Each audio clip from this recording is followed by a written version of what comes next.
नमस्कार, the red mic में आपका स्वागत है। मैं हूं संकेत उपाध्याय। देर रात जब दिल्ली हाईकोर्ट से राहत नहीं मिली और जब एनफोर्समेंट डायरेक्टरेट की एक प्रेस रिलीज में के कविता से सीधा नाता एनफोर्समेंट डायरेक्टरेट ने अरविंद केजरीवाल का जोड़ दिया, तो फिर यह माना जाने लगा था कि अब उनका अरेस्ट होना लाजमी है। और वो हो गए।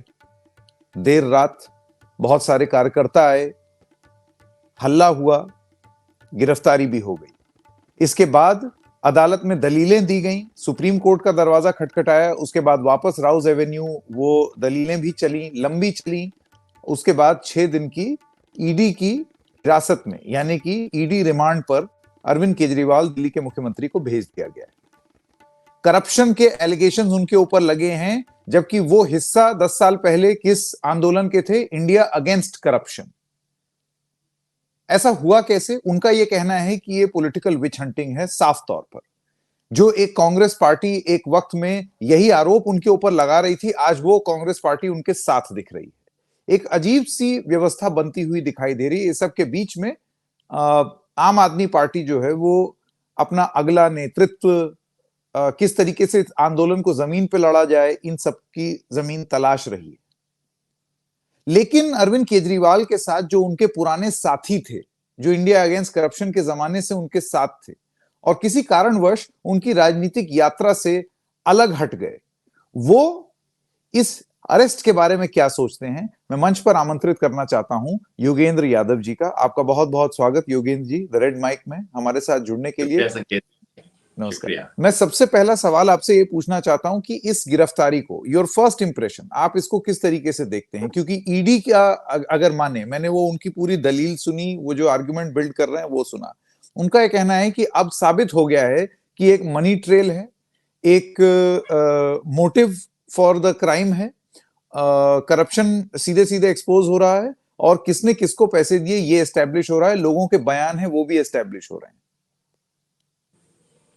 संकेत भाई, इस सारे प्रकरण का ऑपरेशनल सच ये है कि इस वक्त केंद्र सरकार अपने हर विरोधी को ठिकाने लगाने पे तुली है और अरविंद केजरीवाल को इस मौके पर अरेस्ट करना उसी लार्जर प्रकरण का हिस्सा है।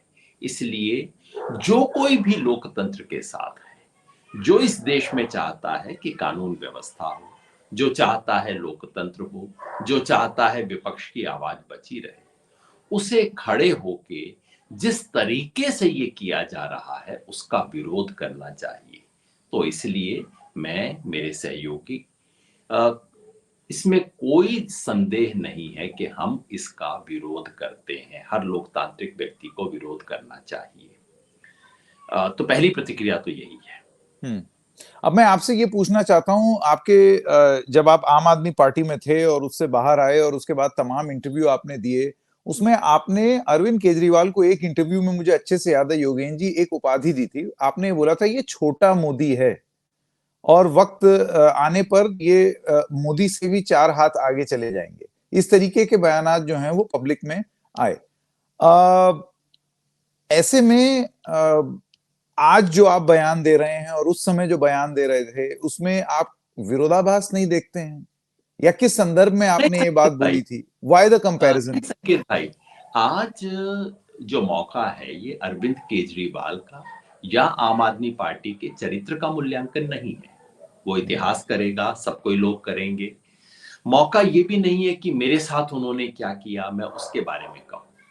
क्योंकि आमतौर पे लोग ये सोचते हैं, जब से जैसे अरविंद केजरीवाल के खिलाफ कुछ भी होता है, अचानक टीवी चैनल जो मुझे भूल चुके होते थे, आपकी बात नहीं कर रहा, जो चैनल जो आमतौर पे मेरे को बिल्कुल बैन करके रखते हैं, वो दनादन उनके पत्रकार मेरे पास आते हैं सोचते हुए कि भी बंदे की पुरानी खुंदक रही है, कुछ ना कुछ तो खराब कुछ बोल देगा, मन में लड्डू फूट रहे होंगे।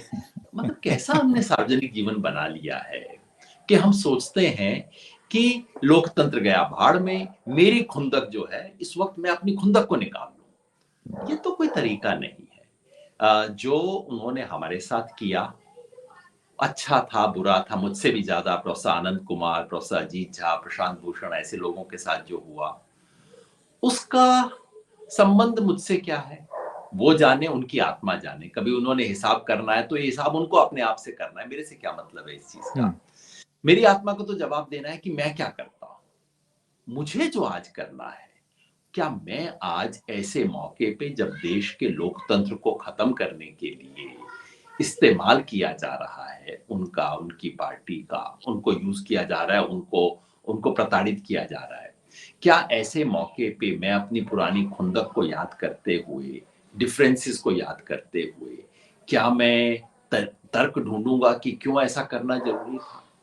देखिए, न सिर्फ पार्टी ने उस वक्त किया, मैंने उसके बारे में लिखा, और उसकी जो सच्चाई है आज पूरी दुनिया को पता है, मुझे दोहराने की कोई जरूरत नहीं है। यही नहीं, इससे पहले कि आप कहें मैं कह देता हूं, आम आदमी पार्टी की जो शराब की नीति, आबकारी नीति, उसको मैंने शुरू से विरोध किया था। इनफैक्ट हमारा संगठन स्वराज अभियान पहला संगठन था 2015 में जिसने सड़क पे उतर के इस आबकारी नीति का विरोध किया था। तब तक ये लेटेस्ट नीति नहीं आई थी, शुरू में कुछ ठेके अलॉट किए गए थे, हमने तब से विरोध किया था। सवाल आज ये नहीं है कि वो आबकारी नीति अच्छी थी या बुरी थी। बुरी थी तो उस पे मुकदमा चलना चाहिए। सवाल ये नहीं है कि भ्रष्टाचार के सबूत मिले हैं कि नहीं है। अगर मिले हैं बहुत अच्छी बात है, कोर्ट में ले जाइए, सजा दिलवाइए। मैं कतई उन लोगों में से नहीं हूं, क्योंकि दिक्कत ये है कि आज इस राजनीति बड़े आसानी से दो हिस्सों में बढ़ जाती है। एक तरफ वो लोग कहते हैं भ्रष्टाचारी है, पक्का अपराधी है, जेल में डालो, ये करो, जो कुछ करो कर दो, और दूसरी तरफ कहते हैं कि अरेस्ट नहीं होना चाहिए क्योंकि बिल्कुल साफ है, क्योंकि सारा मुकदमा झूठा है, क्योंकि उन्होंने जीवन में कभी कोई अपराध किया ही नहीं है, इनको तो छूना ही नहीं चाहिए, तो फरिश्ते हैं। नहीं, पूरा सच हमें बोलना चाहिए।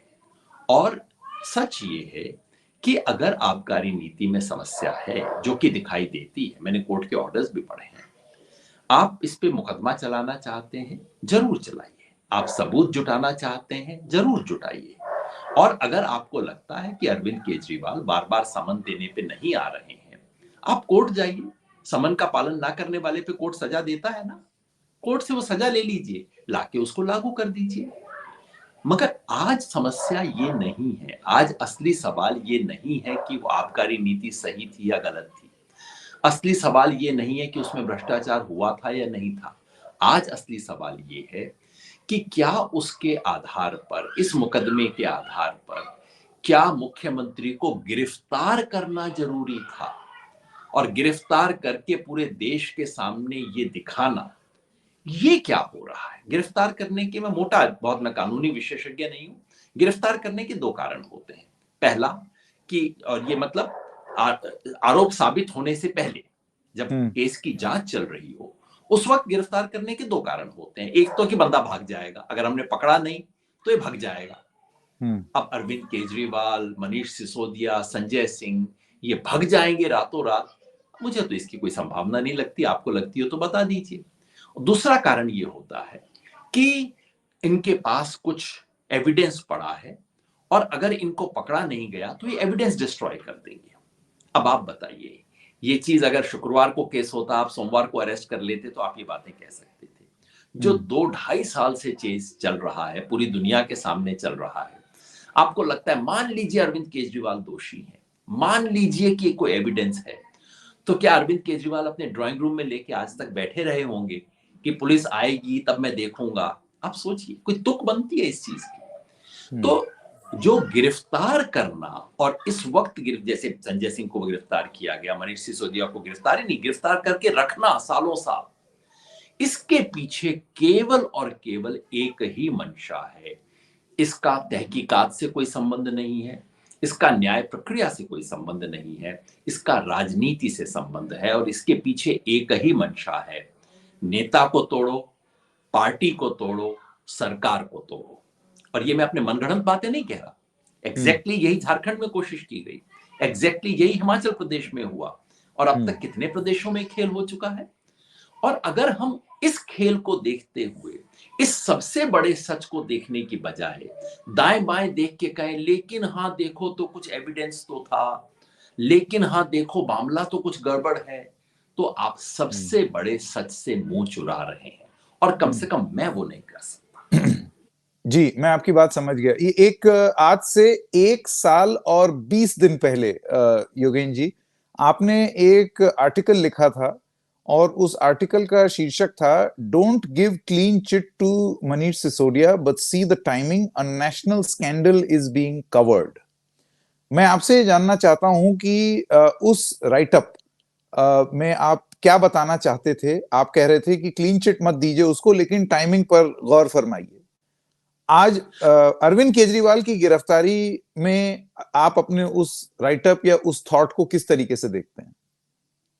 अच्छा किया आपने उसे देखा। ये मैंने तब लिखा था जब मनीष सिसोदिया जी को गिरफ्तार किया गया था हम्म। और तब मैंने एग्जैक्टली यही बात कही थी। मैंने कहा था देखो, अ, मैं बिल्कुल कतई नहीं कहना चाहता कि आबकारी नीति कोई बहुत अच्छी नीति थी। मेरे हिसाब से खराब नीति थी और इससे शक पैदा होता है। हाँ, ज़रूर शक पैदा होता है। आप जाँच करना चाहते हैं, ज़रूर करना चाहिए और अगर भ्रष्टाचार का आरोपी है, आज से 10 साल पहले मैं भ्रष्टाचार विरोधी आंदोलन में था, इसलिए जीवन भर मेरे खिलाफ भ्रष्टाचार का आरोप नहीं लग सकता। ये कैसे चल सकता है? दूसरों की अगर जांच होनी चाहिए तो आपकी कुछ ज्यादा जांच होनी चाहिए। बिल्कुल मैं मान के चलता हूं, मेरे जैसे लोगों पे ये बात अप्लाई करती है। कल को मेरे खिलाफ भ्रष्टाचार का आरोप हो, अगर दूसरों की एक जांच हो तो मेरी सवा जांच तो होनी चाहिए, 1.5 जांच तो होनी चाहिए। बिल्कुल, इसमें कोई संदेह नहीं है। तो और मैंने यही कहा था कि केस पे क्लीन चिट देने की अभी कोई जरूरत नहीं है। केस कोर्ट में जाने दीजिए, कोर्ट में इसको देखने दीजिए और पहली निगाह में कम से कम ये ऐसा केस नहीं लगता जो बिल्कुल टोटल मन गढ़ंत बात बनाई गई हो, क्योंकि काफी कुछ एविडेंस जुटाई गई है। प्रश्न केवल ये है, क्या आपको उस वक्त जो मैंने पूछा था, दिल्ली के उप मुख्यमंत्री को अरेस्ट करने की जरूरत है, अरेस्ट करके रखने की जरूरत है? अब तो कितने 14 महीने हो गए, 13 महीने जी। हो गए वो करते हुए। हम्म। आप अरेस्ट करने की जरूरत है, रखने की जरूरत है। इसके पीछे पॉलिटिकल नियत है और उस वक्त मैंने कहा था, उस वक्त अडानी का सवाल बहुत ऊंचा उठा था और मैंने कहा था कि देखो, इसका इस्तेमाल अडानी के मामले को दबाने के लिए किया जा रहा है। अपनी आंख खोल के रखो। राजनीति में झूठ कभी ऐसा नहीं बोला जाता कि टोटल मनगढ़ंत बात कुछ चला दी जाती है। झूठ हमेशा ये होता है कि एक बड़ी डकैती को छुपाने के लिए एक छोटी चोरी पे चर्चा शुरू हो जाती है, एक पॉकेट मार की चर्चा शुरू हो जाती है ताकि आप डकैती को छुपा सको। ये खेल, इसमें हमें फंसना नहीं चाहिए, इसके बारे में बात नहीं करनी चाहिए। ये मैंने तब भी कहा था। आज क्या हो रहा है? आज अरविंद केजरीवाल को अरेस्ट किस समय किया गया? ठीक उस दिन, एग्जैक्टली उसी शाम को, जबकि इलेक्टोरल बॉन्ड का सारा डेटा निकल रहा था, ताकि इलेक्टोरल बॉन्ड हेडलाइन ना बने। किस लिए किया जा रहा है? जब आचार संहिता लग चुकी है इस देश के अंदर, चुनाव का मोड में आ चुका है ये देश, उस समय आप कर रहे हैं चीफ मिनिस्टर को अरेस्ट। आप मुझे बताइए, केस में 2.5 साल से इन्वेस्टिगेशन चल रहा है। 2.5 साल से जहां इन्वेस्टिगेशन चल रहा है, क्या 2.5 महीने के अंदर पहाड़ टूट जाता? ठीक है, चीफ मिनिस्टर कोऑपरेट नहीं कर रहा, आपने 9 बार समन दिया, उसने जवाब नहीं दिया, सामान्य चीज है। चलिए, चुनाव हो लेने दीजिए, हम तब तक कोर्ट से ऑर्डर ले आते हैं। और चीफ मिनिस्टर क्या, प्रधानमंत्री को भी आना पड़ेगा। अगर कोर्ट से एक बार ऑर्डर आ जाता है तो आना पड़ेगा। ऐसी क्या बात थी कि आपको चुनाव के दौरान, आचार संहिता लगने के बाद, जबकि इस देश में हर चीज रुक जाती है, उस वक्त आपको न सिर्फ इंटेरोगेट करना है बल्कि अरेस्ट करना है? कुल मिला के संकेत भाई सिर्फ एक ही संकेत है और वो ये कि देखो, तुम चाहे जिसको मर्जी चुन लो। ये झारखंड के लोगों को बताया गया है, ये दिल्ली के लोगों को बताया गया है। तुम कर लो चुनाव, चाहे जिसको मर्जी चुन लो, मुख्यमंत्री रहेगा या नहीं ये तो मैं तय करूंगा। ये जो अहंकार है, ये जो स्टेटमेंट है, और चुनाव से ठीक पहले ऑपोजिशन को तोड़ने की जो कोशिश है, और ये सब बातें फिर मैं हवा में नहीं कह रहा। आप ही देखिए, चुनाव एक मैच है। कैसा मैच है ये कि मैच से 2 दिन पहले रेफरी बदल दिए गए, 3 में से 2 रेफरी बदल दिए गए, 2 नए चुनाव आयुक्त लगा दिए गए। ये कैसा मैच है कि मैच से 2 दिन पहले रूल बदल रहे हैं? रूल क्या आया था कि देश का, सरकार का प्रेस इंफॉर्मेशन ब्यूरो ये तय करेगा कि फेक न्यूज क्या है। और अगर संकेत उपाध्याय ने ऐसी कोई बात कह दी जो कि सरकार के पीआईबी को लगता है कि ये देश के पूरा सच नहीं है, तो पीआईबी ऑर्डर कर सकता है, यूट्यूब को ऑर्डर कर सकता है, फेसबुक को ऑर्डर कर सकता है, ट्विटर को कि हटाओ इसको। ये नियम बन रहा था, वो तो सुप्रीम कोर्ट ने इस पे स्टे लगा दिया। नियम बदल रहा है। ये कैसा मैच है जिसमें मैच शुरू होने से एक दिन पहले आप कहते हो कि प्लेयर को जो राशन पानी मिलता था वो आगे से सामने वाली टीम के प्लेयर का राशन पानी बंद किया जाएगा। कांग्रेस का अकाउंट फ्रीज कर दिया गया है। 30 साल पुराना एक नोटिस दिया जा रहा है। सुना है कभी 30 साल पुराना इनकम टैक्स का नोटिस आते हुए दुनिया को, वो भी इलेक्शन के बीच में? कैसा खेल है ये? आप वो कर रहे हैं। और जो रही सही कसर थी, आप ये कह रहे हैं कि सामने वाले की टीम का एक मेंबर जो है, जो अच्छा सेंटर फॉरवर्ड है, जो गोल कर सकता था, उसको जरा मैं लेके घुमाने लेके जा रहा हूं, 10 दिन बाद लेके आऊंगा। ये हो रहा है, ये मैच हो रहा है। हाल ही में हमने देखा कि रूस के अंदर चुनाव हुए थे, पुतिन साहब ने चुनाव करवाए। 21वीं सदी का हर डिक्टेटर चुनाव बड़े नियमित रूप से करवाता है। चुनाव हुआ, चुनाव में पुतिन साहब को 87% वोट मिले। बधाई हो, लोकतंत्र की जय, पुतिन की जय। और हो गया। बस सिर्फ ये हुआ कि उनके जो विरोधी थे, उनकी रहस्यमय स्थिति के अंदर साइबेरिया में मौत हो गई। जो पुतिन के खिलाफ टीवी चैनल खुलता है, या तो वो बंद हो जाता है या उसको खरीद लिया जाता है। आपको भी अनुभव होगा ऐसी कुछ चीजों का। ये हो रहा है इस वक्त। हम जो रूस में लोकतंत्र के साथ हो रहा है, हम उस रास्ते पे चल रहे हैं। और ऐसे में अगर आप और मैं भोले बाबा बन के कहें कि हाँ देखिए इस केस के अंदर 5 एविडेंस तो हैं, देखिए ना इसके अंदर केस तो है, तो मैं कहूंगा भैया दोनों आंखें खोल के देखो हो क्या रहा है इस वक्त देश में।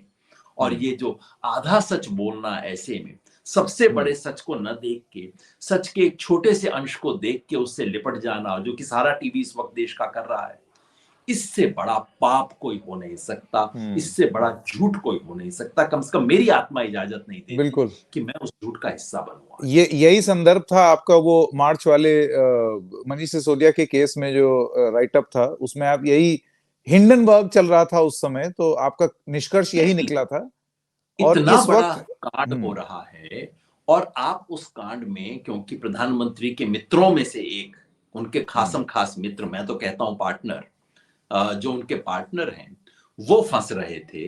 तो मीडिया का ध्यान उससे हटाने के लिए हिंडनबर्ग रिपोर्ट से, अडानी के मामले में जो कुछ सच निकल के आ रहा था, उससे हटाने का क्या तरीका है? मनीष सिसोदिया को अरेस्ट करो, टीवी पे खबरें अरेस्ट की चलेंगी, और 2-4 अखबारों को, टीवी चैनल को फोन कर दो, तो और उसके अंदर जो डॉक्यूमेंट सिर्फ सीबीआई के पास है, किसी के पास नहीं है, वो टीवी चैनल को लीक कर दो, वो दिखाएंगे, खबर चलेगी। जैसे कल परसों चला दी थी इन्होंने कि ऐसा कुछ खुफिया कागजात मिले हैं कि अरविंद केजरीवाल का ऑफिस ईडी के ऊपर वो कर रहा था। बाद में उन्होंने कहा नहीं ऐसी कोई चीज नहीं है।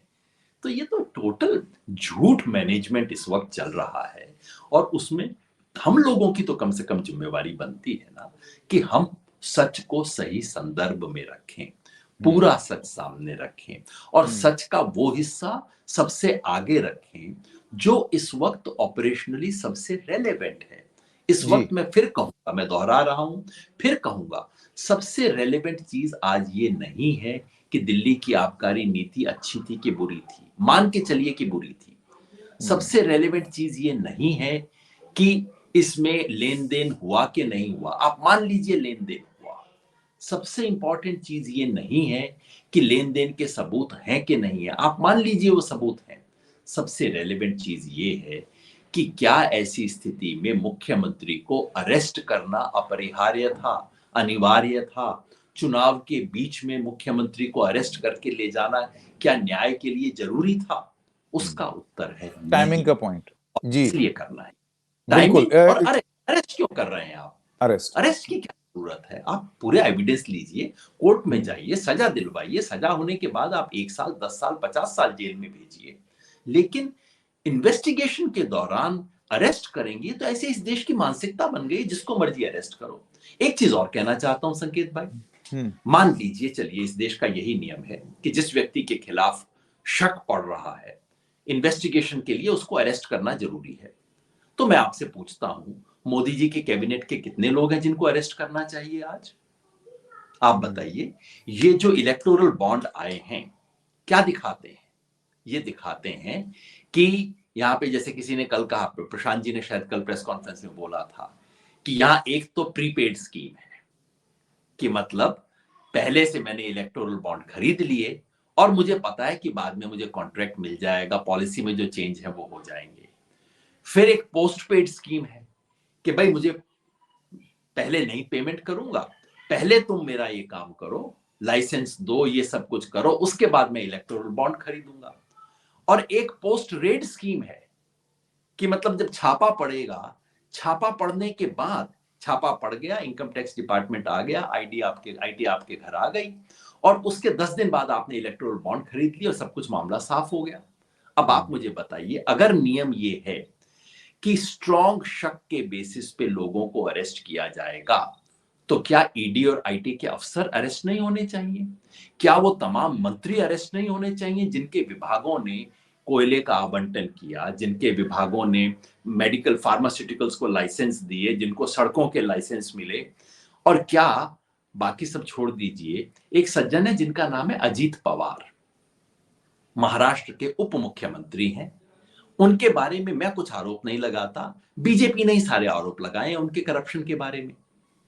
वो सज्जन इस वक्त जेल में क्यों नहीं है अगर ये वाला मामला होता तो ये जो दोहरे मानदंड हैं और ये जो तरीका है, तो ऐतराज टाइमिंग पे है, ऐतराज अरेस्ट करने पे है, ऐतराज दोहरे मानदंड पे है, ऐतराज इसलिए है कि सब मूलतः सबसे बड़ा सच इस वक्त ये है कि चुनी हुई सरकार को तोड़ने का षड्यंत्र चल रहा है। और इस वक्त ये जो लिकर पॉलिसी का मामला है, ये बहाना है सरकार को तोड़ने का, और उस बहाने का हिस्सा किसी को।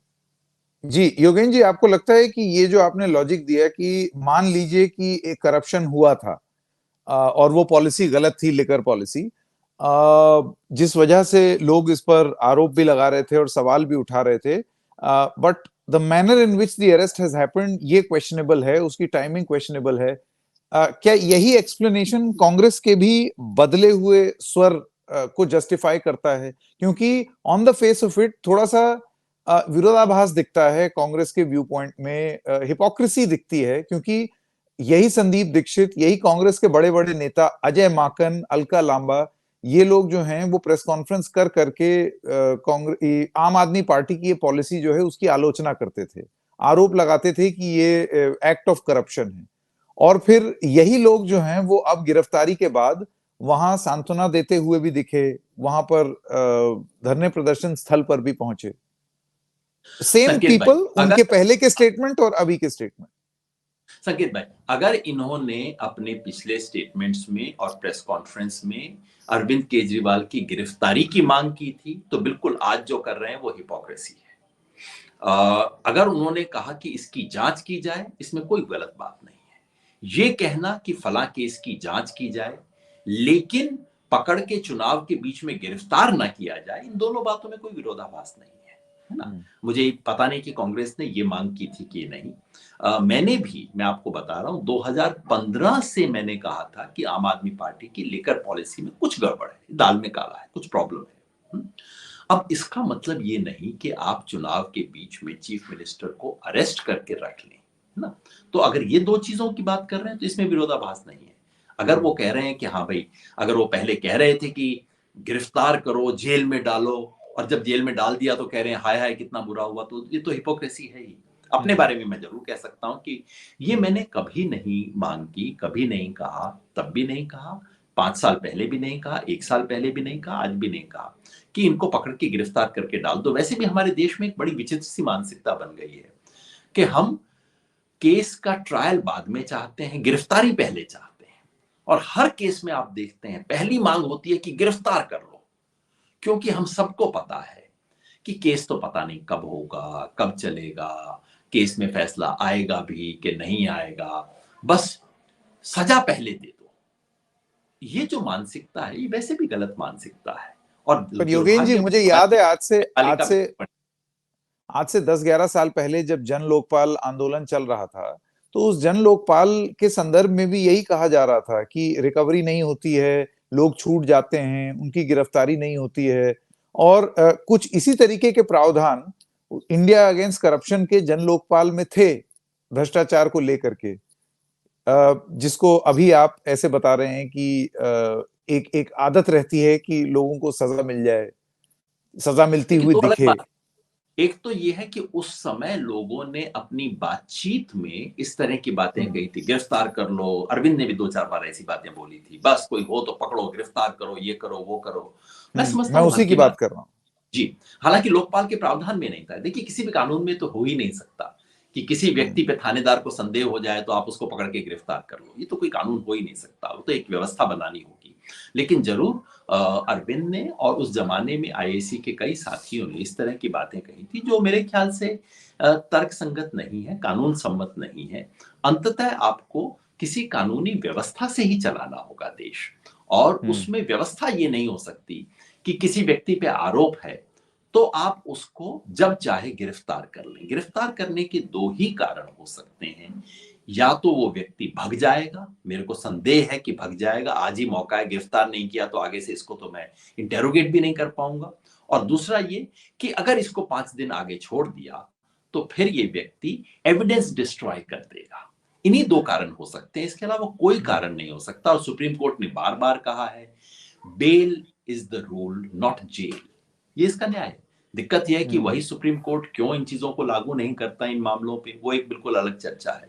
और क्योंकि वो दिक्कत यह है सेक्शन 45 है ना, पीएमएलए एक्ट का, जी जी जी, दिक्कत यह है उसमें कि आपको डबल पीएमएलए टेस्ट और देना होगा। यूएपीए में ऐसे कानून बना दिए गए हैं, और ये कानून बिल्कुल गलत है। ये कानून यूपीए के दौरान बने थे, मैं इस बात को भूलना नहीं चाहता। ये बिल्कुल गलत कानून है, और ये एक थानेदार के हाथ में, इंस्पेक्टर के हाथ में, और इसका मतलब है स्थानीय नेता या बड़े नेता के हाथ में ऐसी ताकत देता है जो बिल्कुल गैर कानूनी किस्म। मेरा आखिरी सवाल आपसे योगेन यादव जी, कल इंडिया अगेंस्ट करप्शन की जो अगुवाई कर रहे थे आप लोगों के अलावा अन्ना हजारे जी का भी एक बयान आया जिसमें उन्होंने ये बोला कि ये जो कुछ भी हो रहा है अरविंद केजरीवाल के साथ, ये उनके कर्म हैं। His arrest is because of his own deeds.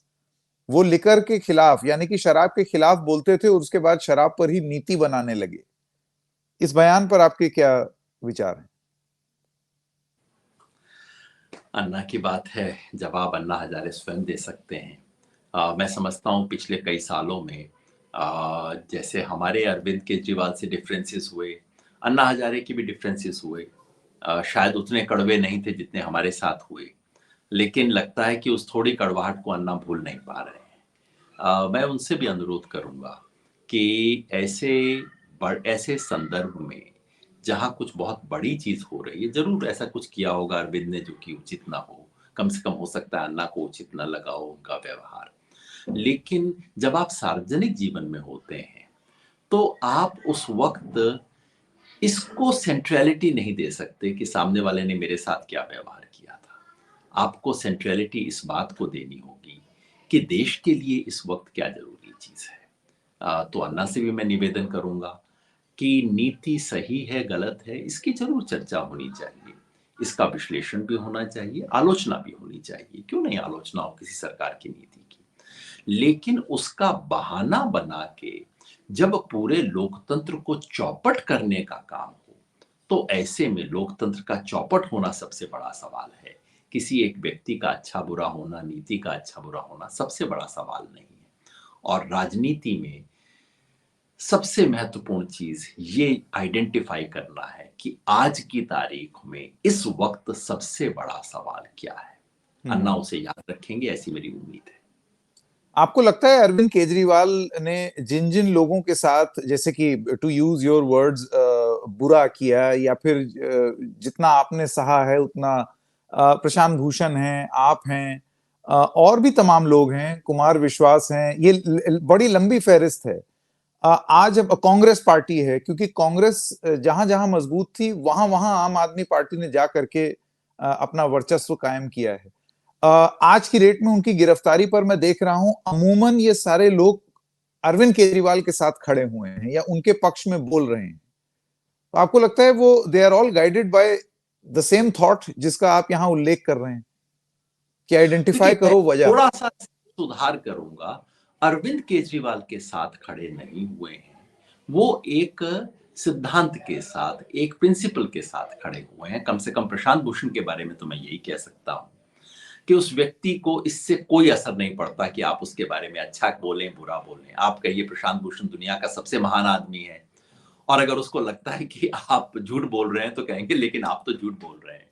आप कह दीजिए प्रशांत भूषण के ऊपर आप कीचड़ डाल के आ जाइए, और प्रशांत भूषण कहेगा लेकिन ये आदमी सच्चा है। सार्वजनिक जीवन इसी चीजों से चल सकता है।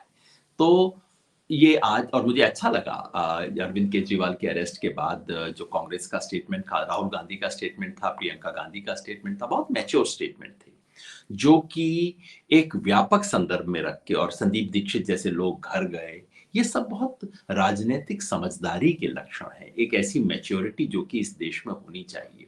चूंकि जैसा मैं बार बार इस इंटरव्यू में कह रहा हूं कि आप सार्वजनिक जीवन में इतिहास के मोड़ पर बड़े फैसले लेते वक्त अपने आप को सबसे आगे नहीं रख सकते। आप ये नहीं कह सकते मेरे जीवन में ये अनुभव हुआ, ऐसा हुआ, इसलिए मैं ऐसा करूंगा। आपको हमेशा इतिहास के जो व्यापक संदर्भ है उसे सामने रखना होगा। तो चाहे वो कांग्रेस पार्टी रही हो, चाहे प्रशांत भूषण हो, मैं हूं, हमारे जैसे तमाम लोग हैं, वो इस वक्त देश की जरूरत को आगे रख रहे हैं। हो सकता है कांग्रेस के करने में, क्योंकि उनका आज गठबंधन भी है आम आदमी पार्टी से, तो एक गठबंधन की मर्यादा भी रही होगी, जो भी अपने आप में बुरी चीज नहीं है। लेकिन इतना मैं जरूर कहना चाहता हूं कि आज के समय में देश की सबसे बड़ी जरूरत, देश में इस वक्त लोकतंत्र का जो गला घोंटा जा रहा है, उस समय जो व्यक्ति, जो संस्था, जो विचार इसके खिलाफ खड़े होने की हिम्मत नहीं जुटा पा रहा है और बहाने बना रहा है, उन्हें इतिहास याद रखेगा। जो तटस्थ है समय लिखेगा, उनका भी अपराध है। योगेन यादव जी, समय देने के लिए आपका बहुत बहुत धन्यवाद। Thank you very much Yogen ji.